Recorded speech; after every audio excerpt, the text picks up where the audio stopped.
Good morning, good morning. Another wonderful Thursday morning here in sunny South Africa. And today we've got a really special guest, a visionary of note, Dr. Wong.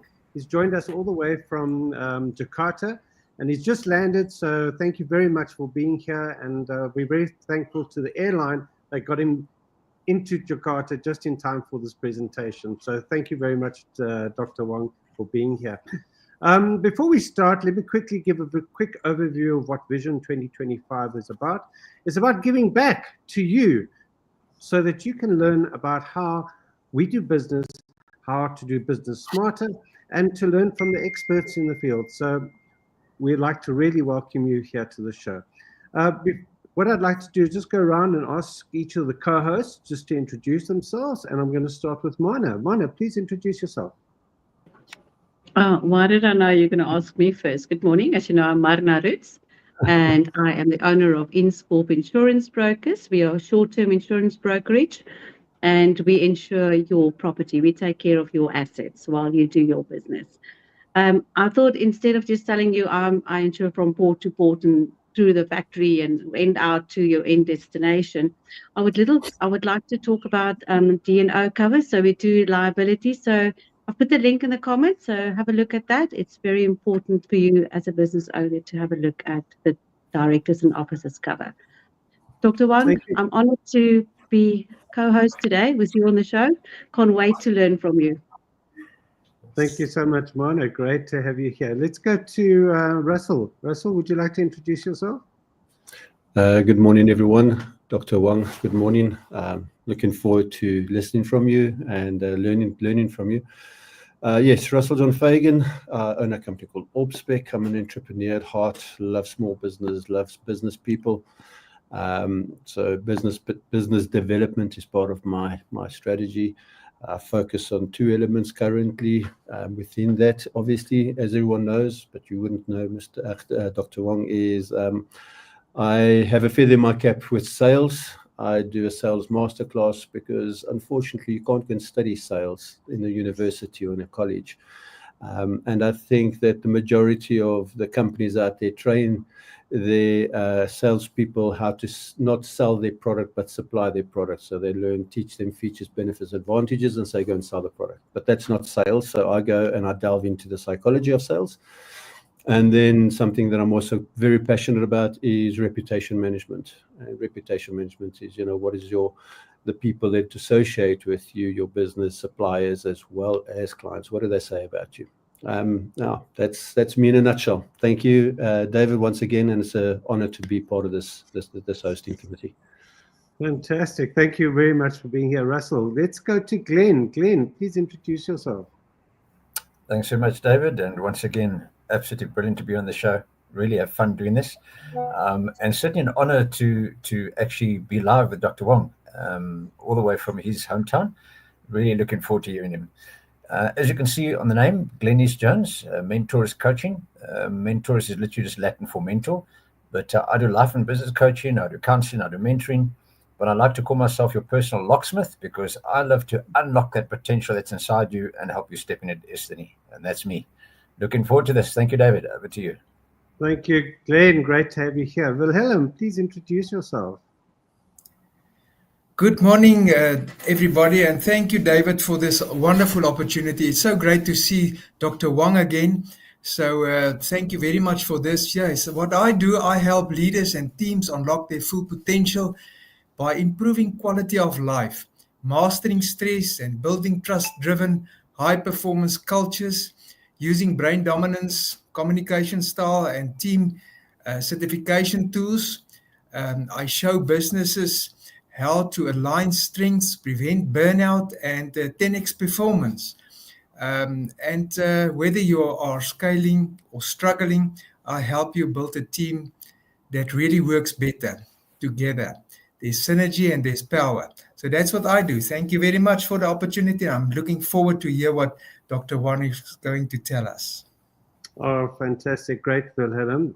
Just quick overview of who I am. I'm David Bauer. I'm a bid architect, and I do tenders and proposals for companies that actually want to grow their business through actually acquiring additional work through tenders and proposals. That's what I do. I've been doing it for 30 odd years now, and I'm an expert in that. So that's where I am. So, but the question here is Dr. Wong. Now, Dr. Wong, I met through doing the MOC program, the Miracles of Capital program. I've actually done it, I think, 4 times with Dr. Wong. And I must say it's an amazing program. And that's where I met Dr. Wong. And, I think it was just after COVID, 2022, that we had our first presentation here in South Africa with the MOC program. And Dr. Wong is a visionary. He's got his story. He's going to tell it. I'm not going to tell it for him. And but he's a visionary of note. And the thing is that he empowers one to actually get out there and do things. And he's empowered me through this Vision 2025 program. And he's empowered me also within my other businesses with the One eSIM Africa, as well as my bid architecture. So without much more ado, let's go through to Dr. Wong. Dr. Wong, welcome to the show. And I believe you've got a fantastic presentation to us about why South Africa does not need saving. And I'm very interested to find out why. Thank you. Over to you, Dr. Wong. Hi, everyone. Just to get myself introduced. I'm Wong Jeh Shyan. Okay, so some people call me Jason or whatever, but it's easy, it's Jeh Shyan. So I'm an architect, the real building architects by training, and also an urban planner. So I was actually pulled into South Africa for urban planning by the Rand Merchant Bank. So we are doing some proposals and so on.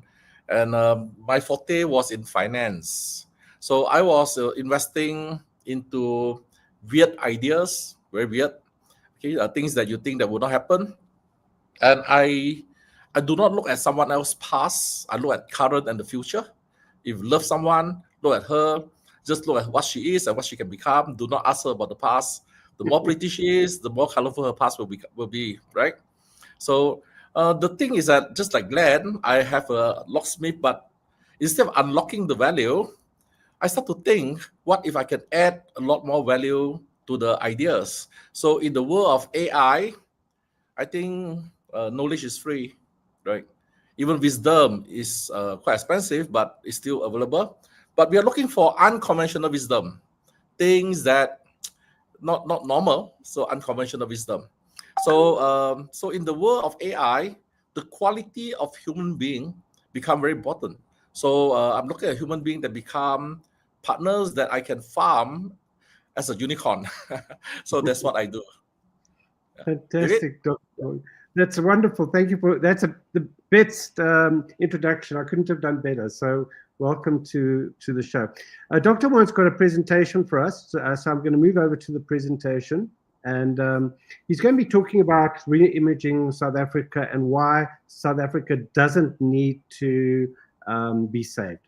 And he's got a program, and it's about partnershiping.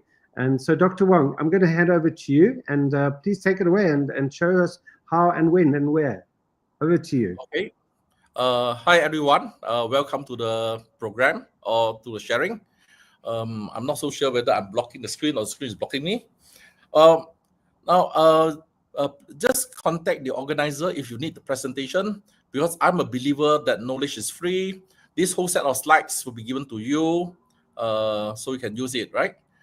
So you don't have to worry about taking photograph or screenshots. Okay, so this is what I do.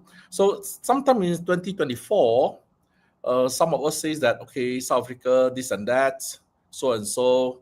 So people become quite negative, right? So it was during that time that we say that, hey, why don't we reimagine South Africa instead of talking about ESCOM's problem, talking about the community's problem, talking about economic problem? Let us just reimagine things that you and me can do, things that we can implement ourselves, things that a private sector can propose. In our part of the world, it is very common for us to propose large projects or mega projects that the government will just give we don't need their endorsement. If you're not going to do it, just get out of the way a bit, let the private sector do it. So something like that. I think the same thing is happening in South Africa now, right? If you look at the conflicts that we have in the world, wow, it's messy, right? So there's far too much conflict. And look at Gaza, and you look at Ukraine. Now, from all of this, I think South Africa is very safe, isn't it? Forget about what we do in Johannesburg, but I think we are very safe. Okay, so stop complaining. So what do? Now let's look at the potential of South Africa. I think the world today, okay, actually, as from the Singapore government point of view, the government always emphasize on ideas, okay, the quality of ideas. So we were competing based on idea, and then we compete based on talents. Last, we compete based on capital. Now, a lot of people say that I don't have capital, I don't have money, and therefore I can't do it. No. I think we should start off with ideas. We have to democratize the ideas, let everyone with ideas have a chance. And then we have to work with the right people. We have to groom, we have to be coached. Glenn have to coach someone to bring him into a good talent. And then finally, people like me, I'll put in the money, okay, the capital. Now, do you know something? It is crazy, right? So many of us did not realize that in South Africa, we have no shortage of imagination, right? But many of us, we restrict our thinking because, I cannot be a unicorn, right? And every one of the big guys who make unicorn are somehow tied to South African. You think about it. Elon Musk, crazy guy, somehow linked to South Africa. Roelof Botha, Sequoia Capital, also linked to South Africa, right? Ron Fisher, SoftBank, South African as well, right? The CEO or advisor to Vision Fund now. Now imagine, these are the guys who create unicorns. And yet, many of us, we think extremely small. So small that probably it will not attract the right investment because it's far too small for us. Now, you know what talents we have, and we can get good people, right?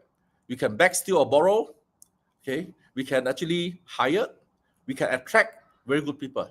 In South Africa, we have a lot of good people as well, right? So this is what we have. And lastly, we have capital. We can raise money. Do you realize one thing? Especially COVID. From 2020, the government panicked. Not just one government, the whole world, the government panicked. What do? They print money. They printed more money, printed. Well, so you have Germany printing money, Japan printing money, the US print money, and China print more than what US, Japan, and Germany combined. And they thought that printing money will solve all the problem. No, right? Now, but the problem is this: we have more money than good projects. No one burned the money away. And when you put the money into the bank, it's become a liability to the bank. And they have to get it out.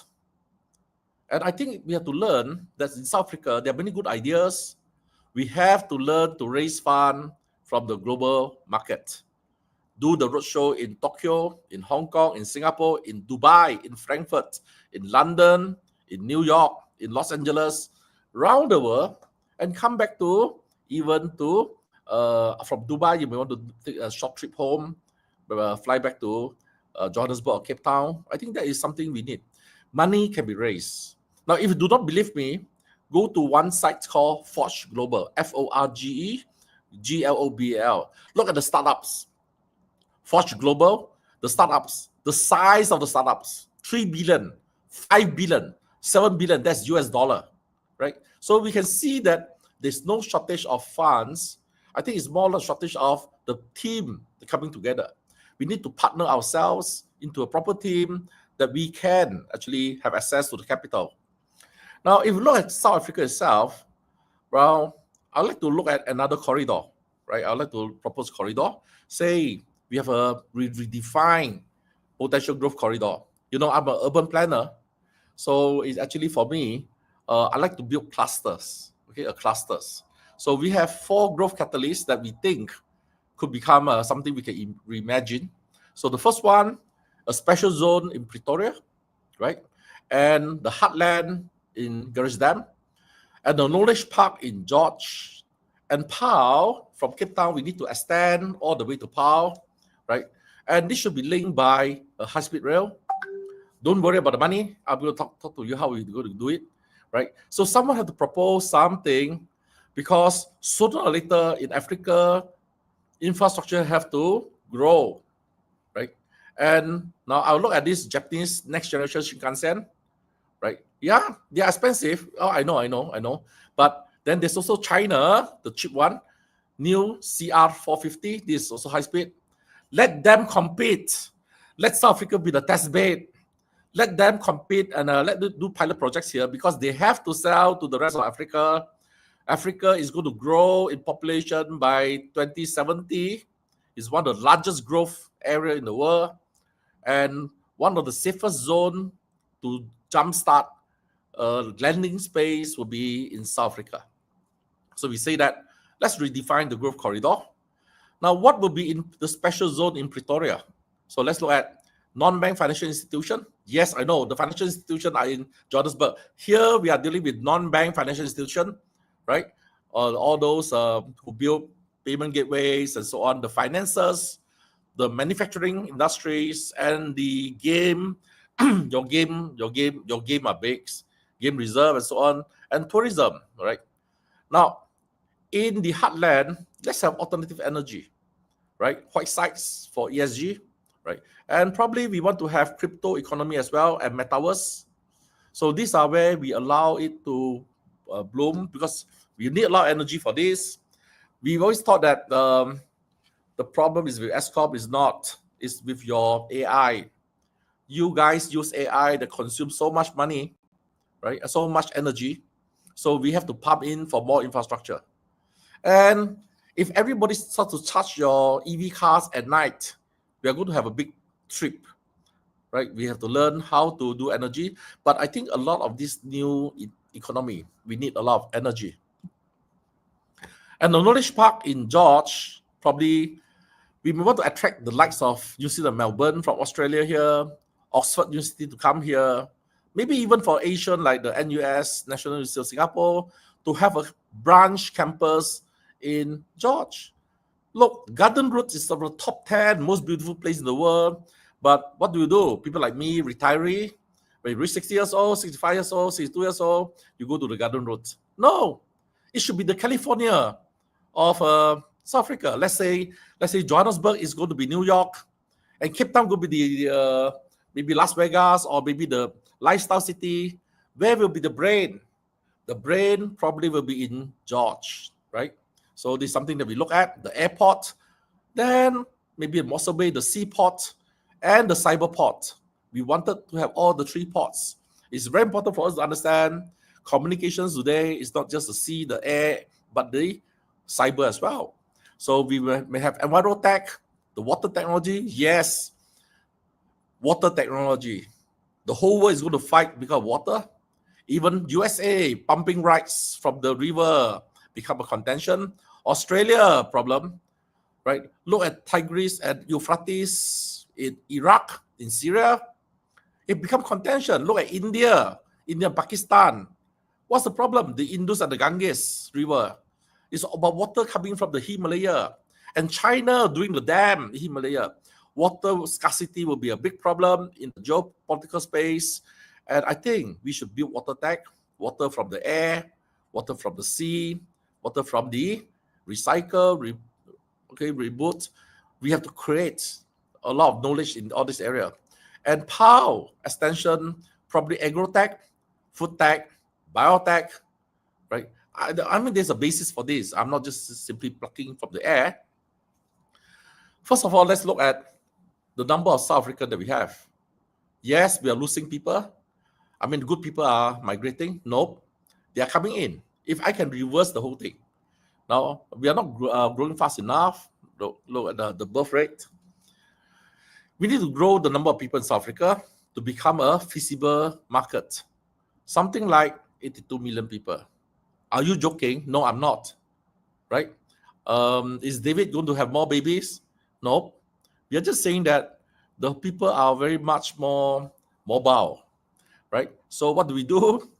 right? I didn't take the page from Donald Trump. I think he took a page from me, because we actually talked about in 2022 that we give green cards to people who wants to have a business in South Africa, right? So we are going to give maybe 6.4 million green cards to European. They are all fed up in Europe. It's sluggish. It's not what they want. So come, we have a lot of space in South Africa. Come, right? 6.4 million. Our neighbors, let's put 1.8 million for our neighbors. If we do not give them, they'll come anyway. So we may as well give it to them, right? Make it properly legal. And the Middle East, they probably will have 1 million people will be here, right? And the Far East, you can have a lot of industrialists coming in, about 6 billion people. And North American, yes, North American. There are people who are not so happy with what they have. They'll be here, not that we are going there, but they'll be coming here. So to make it 82 million, right? So 82 million minus 59.39, we are going to add 22 million people. What are we going to do? Now, these are called the stimulant. No, they're not coming here for free.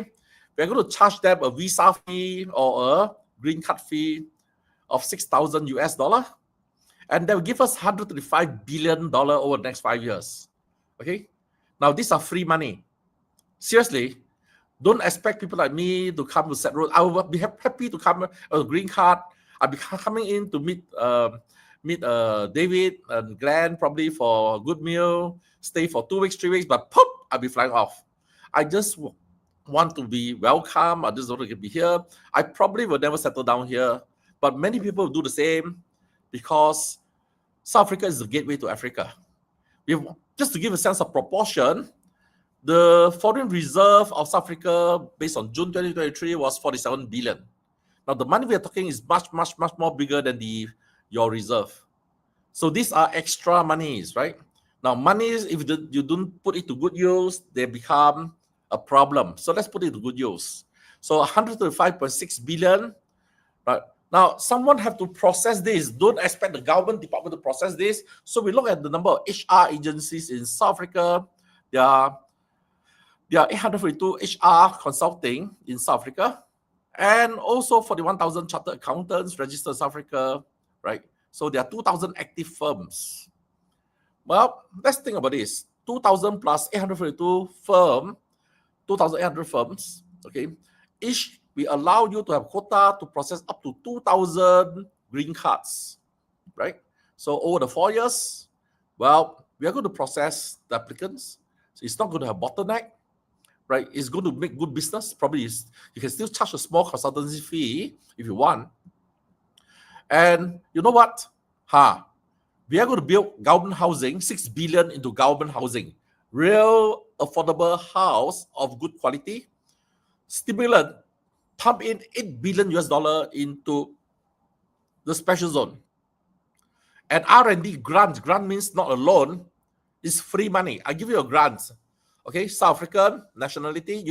Foreigner, if you want to work with South African, you must get a local South African to work together. And this is not a government policy. There's no ratio. There's no quota or whatever. Okay, just come, give us a good idea. We'll give you $8 billion of money. And that 22 billion will be spent in Pretoria, the special zone. We have not touched the government reserve, right? So, now how can we, in 2025, still have people staying in houses like this? We have been, China has built themselves into a problem. They built a city for, China have 1.4 billion people. They built a city for 6 billion people. They don't even have the population to stay in the house like that. Singapore, small place, has built the city. Let's build decent housing for the people, right? For the townships, right? Proper, with good facilities, parks, river, and so on. Okay, so let's do it properly, right? With proper car parks, with all the solar that you need. Let's do it. Decent, 3 bedroom, the main bedroom, 2 other bedrooms, with kitchen and dining, 2 bathroom, decent. You want to have luxury? Please go ahead. But this is, every South African have a right to apply for the house if you get married. Okay, you do not get married, you cannot apply for the house because we want you to do your national service. Okay, have a nice nest so they can raise a family. Okay, so we think that things like this, will be covered by the 22 billion, all right, 8 billion there. And let's look at the heartland. Let's redefine this. There are a lot of projects, metaverse, crypto, and so on. We're going to pump in $28 billion here. Okay, so, and Knowledge Park, the government housing again. Oh, just bear in mind that we are building government housing again here, 100,000 units. And the Knowledge University, we hope to attract. I mean, why must South African fly all the way to Malaysia, to Singapore, to attend university? Imagine 25% of the students in Malaysian university, close to 18% foreign students, are from Africa. Why can't they fly to South Africa to study? It's cheaper, it's easier, right? And probably less culture shock, right? So let's have the good universities to have campus here, right? So I think Josh is quite blessed. Despite what people think, I think it is a very good place to actually set up a campus. So 22 billion we pump in here, 10 billion for stimulant, and 6 billion for miscellaneous stuff. And POW, again, another 100,000 housing given, $10 billion for stimulant and 3 billion for miscellaneous. Let's look at agrotech, food tech, and biotech, right? And now 25 billion we pump here, right? So, and for the connector, we are going to have 36.6 billion as a pilot projects, right? So funded by the green card, right? It's a matter of getting the budget correct, right? So let's test it. And once we have this, just now, we define this. Now, we have this thing called the heartland. So we allow ICO to land.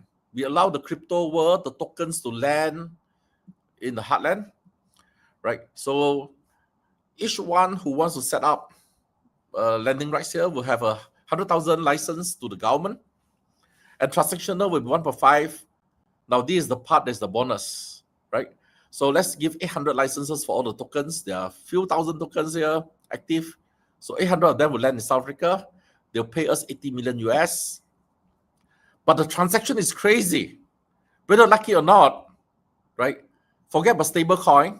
Even our normal token, we are talking about 1.5% transactional will give us $1.2 billion, right? From the 80 billion that they do. So this is tremendously useful. And we'll use this money to stimulate the local tech space, right? So over the next 15 months, South Africa National Blockchain Initiative, 100 tech companies will receive $1 million US each. But another 15 months, the surviving from the first 100, 80 will close down, or we'll merge them. They receive $5 million, right? So to make it 20 strong firms. And the final 10, we'll merge them again, M&A again, we'll receive another 100 million US. Now, 100 million US may sound a lot, but in the world of tech, startups, you look at the way we do fundraising, we are raising 1 billion at one round, $1 billion US at one round. This is small, but it's big enough in Africa to build the next unicorn. So we need to build as many unicorns as possible.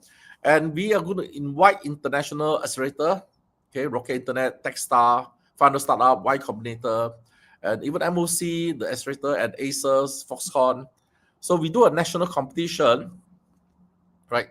We'll pump, okay, $2 billion into the incubators, incubate 2,000 tech companies each in 2 stages, $500,000 plus $500,000 for those who survive, who build MVP, minimum viable product.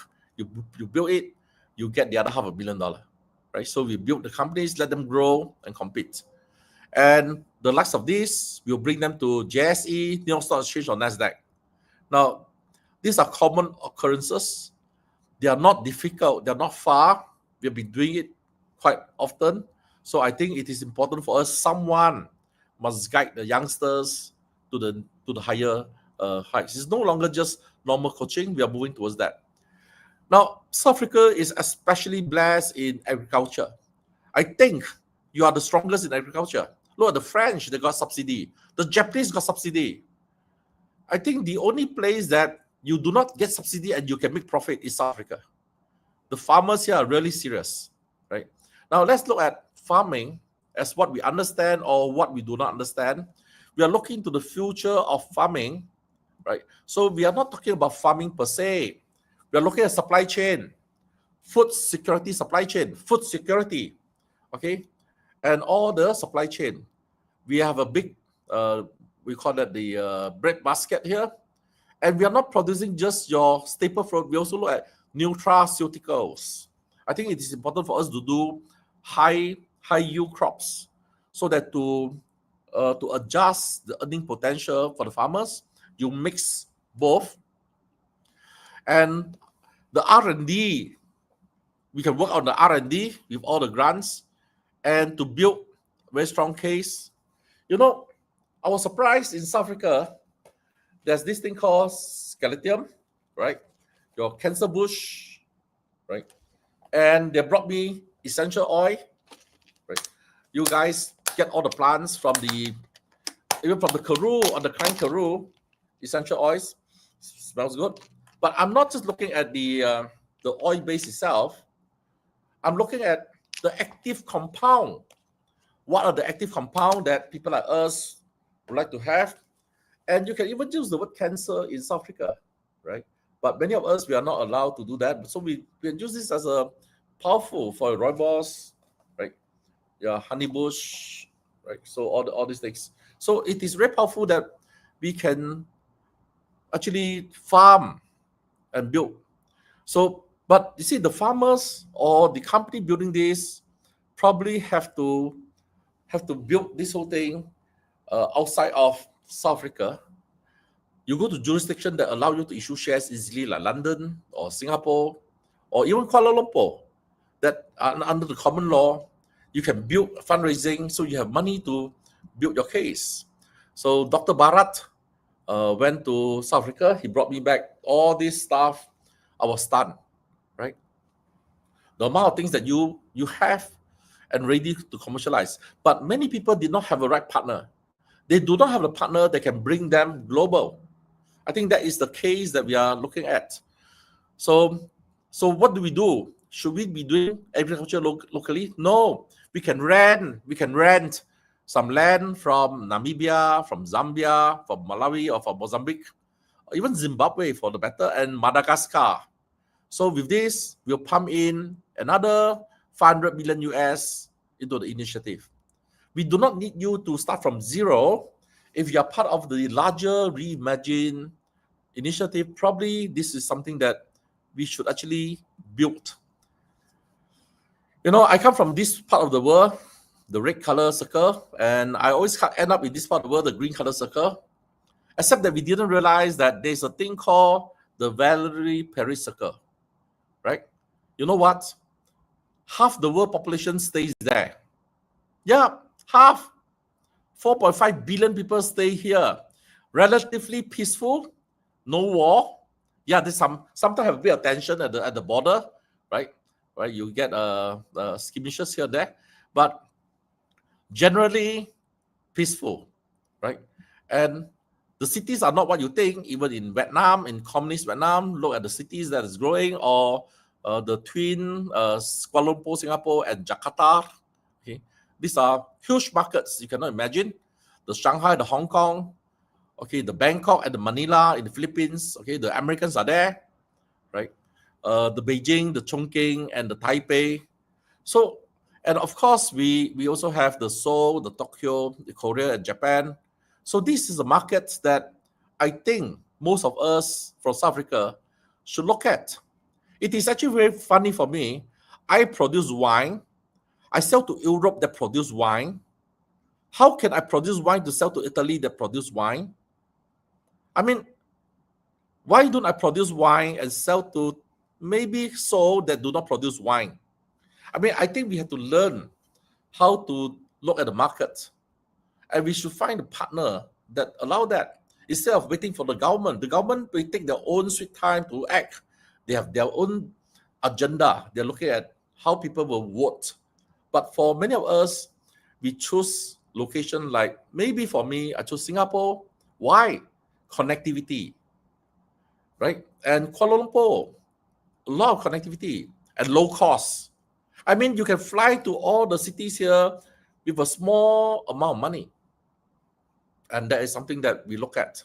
So to monetize this Valerie Perry region, okay, So for the matter, for argument's sake, yesterday I just looked at the graph. Last time I like to go to La Motte, okay, in Franchot, the graph in Stellenbosch, and I just find out how much are you selling the wine. Wow, nowadays it has went up. The price has 275 rand. Used to be 90 rand, 100 rand, 120 rand, 220 rand. But it's also went up. Some of them to 3,000 rand, and some collectibles 6,000 rand. Right now that is 2025. Do you know something? Back in 2010, right? 2010, those were the early days. I was still quite young, and our ladies here were quite young. On the screen on your left is Rolene. Is Lorraine. On your right is Rolene, who became Miss World, right? So we started a small campaign trying to sell something. In 2010, we got some money from selling diamonds, because I brought some entrepreneurs to South Africa. They bought diamonds at half the price, because South Africa, there's a rule that says that 30% of the diamond that you mine should actually be processed in South Africa. And after the process, perfectly good workmanship. They didn't sell it in the global market. So what I did was I brought some entrepreneur from the Far East. They came, they bought the diamonds. Wow, it's cheap, half price almost. And I did not know that they give commission. So I got, wow, windfall, a commission by the diamond seller.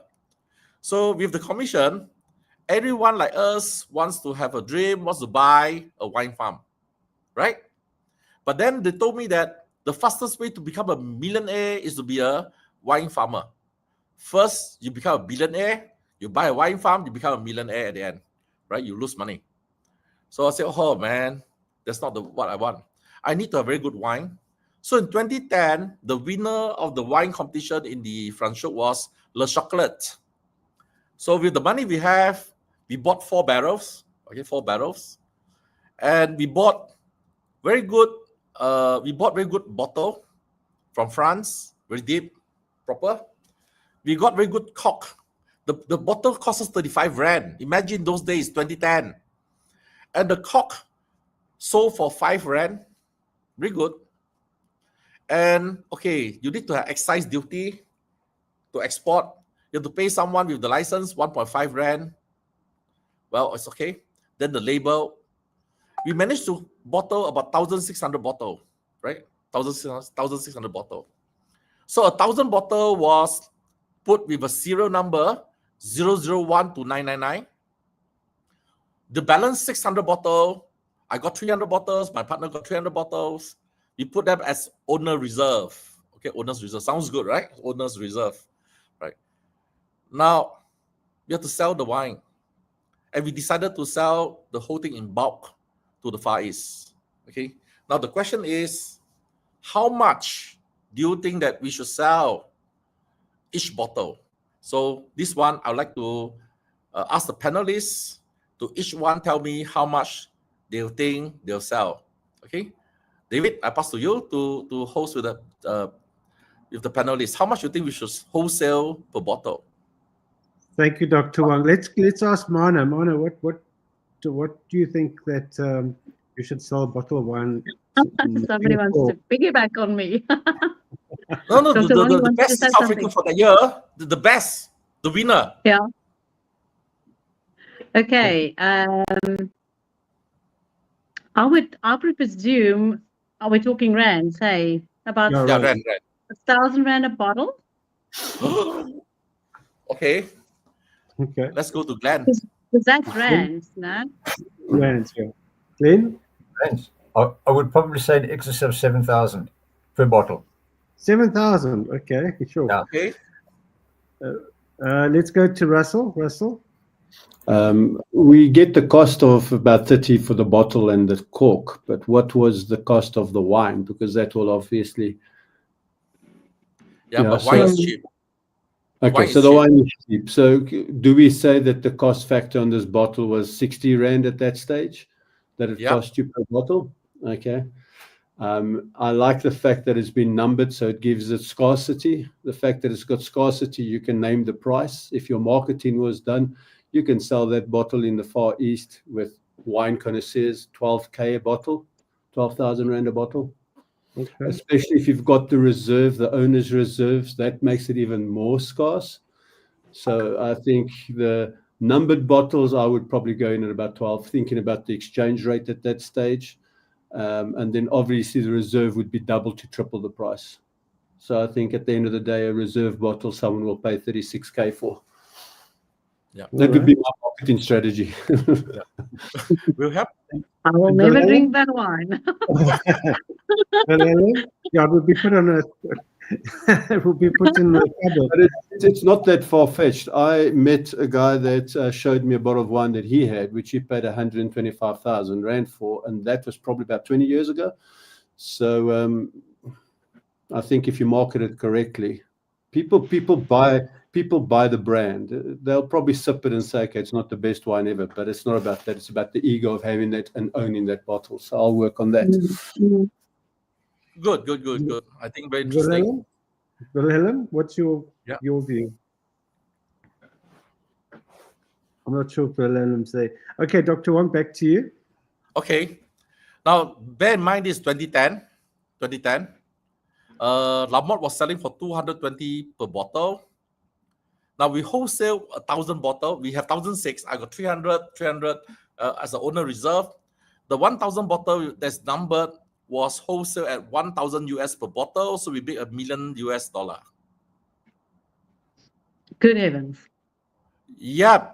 I think South Africa, we have a big problem. We are not appreciating our products well enough. We are underselling our products. And in the Far East, in the market that we know, no one like to give their friend a cheap bottle of wine. And corporate giving in Japan, in China, they want something that commercial with their face. They want expensive stuff. If you have really good wine with the best bottle we can buy from France, best cup from Spain, okay, proper new brand, Lamont, limited edition, Leroux, Lerate, then we have to sell it. I think the partnership is very important. Partnership that give you access to the market is very important. And I think many of us are not putting enough efforts and time to rethink ourselves. We need to have partners that can give us the clarity and visibility. Taking a cue from Donald Trump, make South Africa great again, probably we need to rethink. And with this, I think we can reboot, rejuvenate, youthful trust. We call a call to action for all of us. And with this, I'd like to end my presentation here and pass it back to the organizer, David.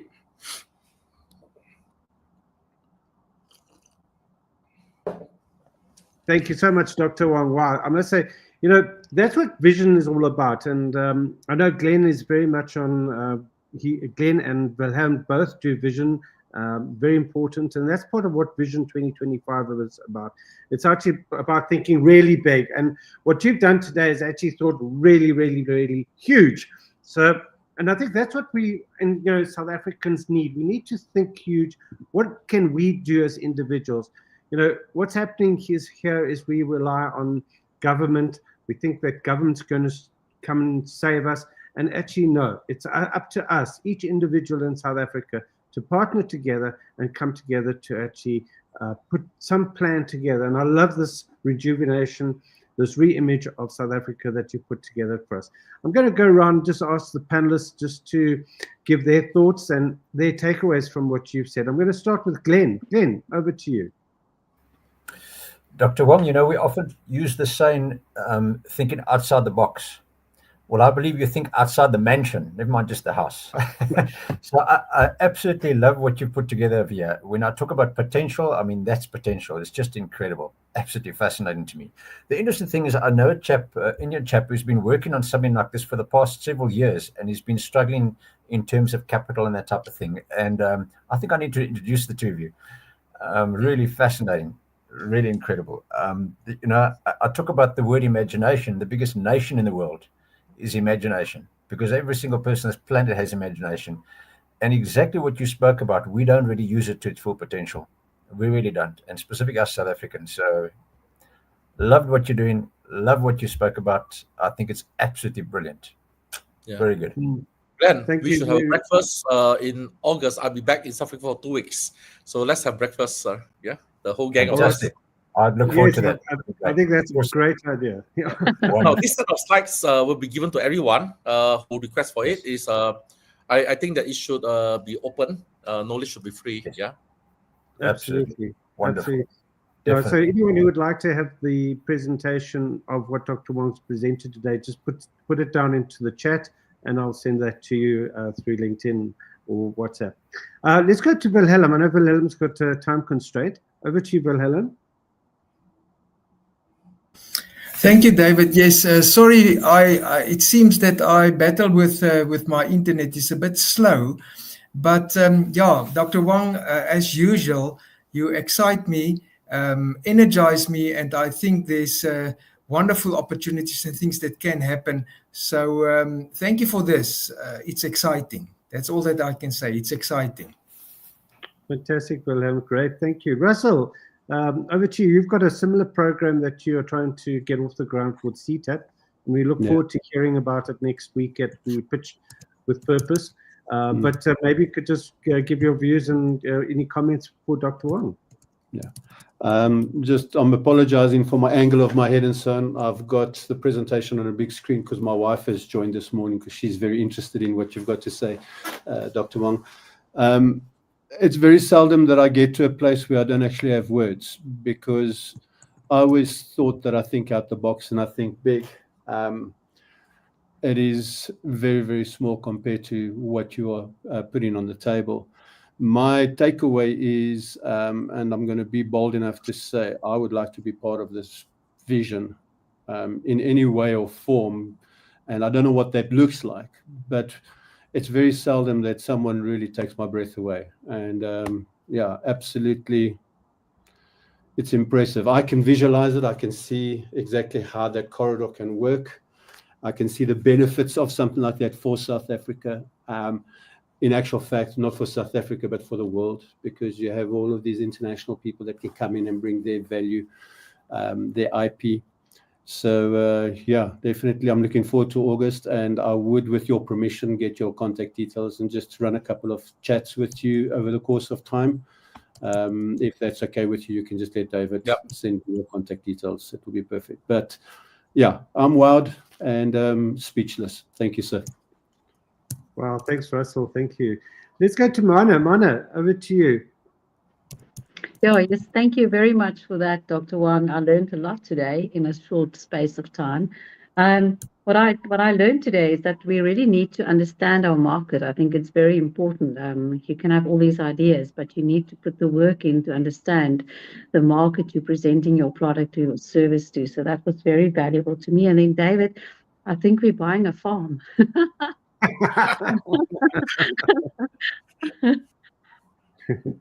I believe Dr. Wong's coming here to buy a farm in August, so we look forward to seeing him and having breakfast with him at that time. One of the things that for me, is so important is that we often get so involved in what we're doing that we actually can't see what the potential is. And it takes someone like Dr. Wong, who's actually not in the country, but he's got South Africa in his heart, to come here and actually tell us what we can do and the potential that we have. And I think it's the same in anyone's business. We get so involved in our business that we can't see the wood for the trees. And it's so important to have someone else to actually come along and have a look from the outside and say, hey, have you thought about this, or have you thought about this? And I mean, Dr. Wong here has come together and shown us a complete plan, not just an idea of, build a corridor from here to Cape Town, and put a high-speed rail. He's also come up how to fund it. And I think that's where the importance of what Dr. Wong's intellect and the whole aspect of miracles of capital is all about. So Dr. Wong has a program called Miracles of Capital. I myself, Wilhelm and Mana are part of the MOC, what we call Miracles of Capital alumni. Very proud to say that. And Dr. Wong is the the custodian of Miracles of Capital. So thank you very much, Dr. Wong, for being here today, for sharing us your time. I know you're traveling a lot and you just landed and you must be exhausted, but here you've taken time just to come and talk to us and talk to the audience. And one of the things that was so important is that the audience actually is here to listen. So we'd like to thank you all for being here, listening to Dr. Wong. If you would like Dr. Wong's presentation, just put it in the comments and we'll send that to you.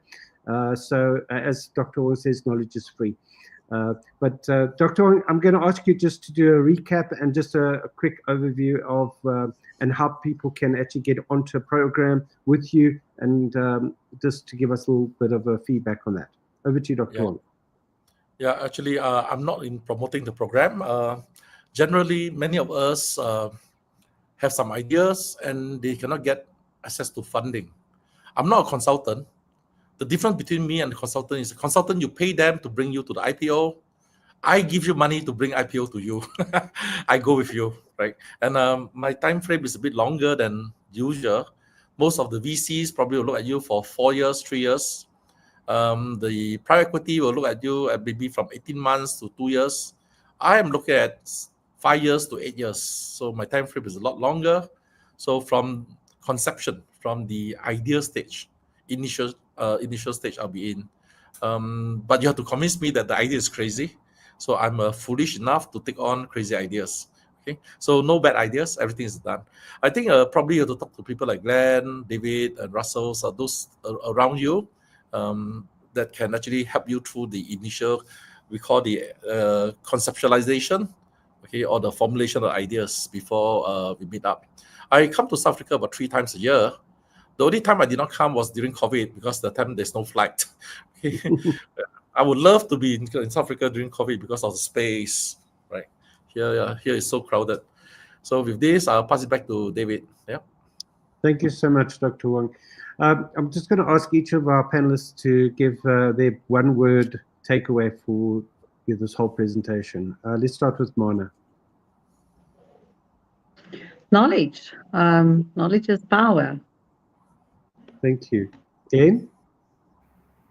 There's a particular acronym called BHAG, Big, Hairy, Audacious Goal. I love it. Thank you so much. Russell? As always, I'm not going to just say one word. I'm going to have a sentence. So first of all, wow is my word. And then the sentence is, I really do need to talk to you. I've got a crazy plan that I've been busy with that I'm battling to get finance for. Yesterday was actually not a turn down, but it was a kind of like a massive barrier that I need to now find a solution for. And I don't believe in by chance. It just so happens that yesterday I hit a wall, and I think today I might have an outcome. I've got a corridor, and I'm hoping that you can be that corridor. So I will get your details. I'll get your email. I will chat to you. And yeah, I think there's something that might excite you because it's very exciting for me. Okay, on the WhatsApp. Okay. Perfect. My one word, unconventional wisdom, is something that we look for. Okay. Fantastic. Yeah, I've got a big dream, not as big as yours, a lot smaller, but it's currently the business is a very small business, but I've got a very big dream for it. But I'll share that with you. Absolutely. Excellent. Thank you very much. Thanks, Russell. Thanks, Dr. Wong. Thanks, Mona. And thanks, Glenn. Just a quick review. Next week, on Thursday, we've got Pitch with Purpose. We've got 5 different companies who will be coming on to pitch their business. It's more about acquiring funding.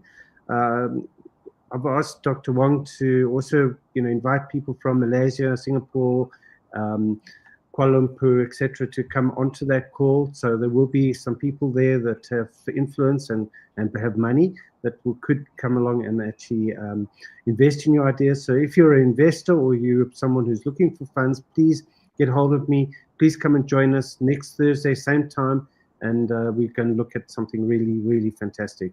So thanks very much. Thank you very much to all the people in the audience. There are, at the moment, 43 people who've commented on the book, on the thing. I'm going to ask Dr. Wong and each of you to go onto those comments and to just put some comments. And those of you who followed, I'd like to really thank you for being here today, listening to Dr. Wong. And we're always here on a Thursday. Come and visit us on Vision 2025 and come and learn something. Come and learn it and apply it in your business. And as Dr. Wong says, knowledge is, what you're saying, Dr. Wong, knowledge is? Free. Wisdom Knowledge is? free. Expensive. Unconventional wisdom is priceless. Absolutely. Thank you, Dr. Wong. Thanks for being here. Take care, and let's just watch the video, and we'll see you. And if the speakers and the panelists could just stay on until the end. Thank you.